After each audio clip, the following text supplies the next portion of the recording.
ಬೆಂಗಳೂರಲ್ಲಿ ಪ್ರಾಪರ್ಟಿ ತಗೋಬೇಕು ಅನ್ನೋದು ಒಂದು ಕನಸು. ಸೊ ನೀವು ಏನಾದರೂ ಹೊಸದಾಗಿ ಸೈಟ್ ಅಥವಾ ಮನೆ, ಫ್ಲ್ಯಾಟ್ ಯಾವುದಾದ್ರೂ ಪ್ರಾಪರ್ಟಿ ತೊಗೊಂಡಿದ್ದೀರಾ, ಅದನ್ನು ರಿಜಿಸ್ಟ್ರೇಷನ್ ಮಾಡಿಸ್ಬೇಕು ಅಂತ ಅಂದ್ಕೊಂಡಿದ್ದೀರಾ, ಹಾಗಾದರೆ ಈ ಡಾಕ್ಯುಮೆಂಟ್ ಮ್ಯಾಂಡೇಟರಿ.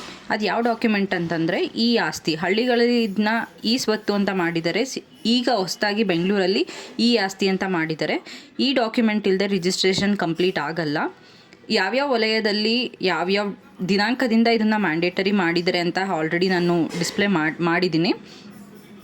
ಸೊ ಈ ಆಸ್ತಿನ ಅಪ್ಲೈ ಮಾಡೋಕ್ಕೆ ಯಾವ್ಯಾವ ಡಾಕ್ಯುಮೆಂಟ್ಸ್ ಬೇಕು ಅಂತಂದರೆ registered deed, KYC based on Aadhaar, SAS property tax application number, property photo, documents to prove ಏಕಾತ ಮತ್ತು EC 2004ರಿಂದ ಇವತ್ತಿನವರೆಗೆ ಇರಬೇಕು.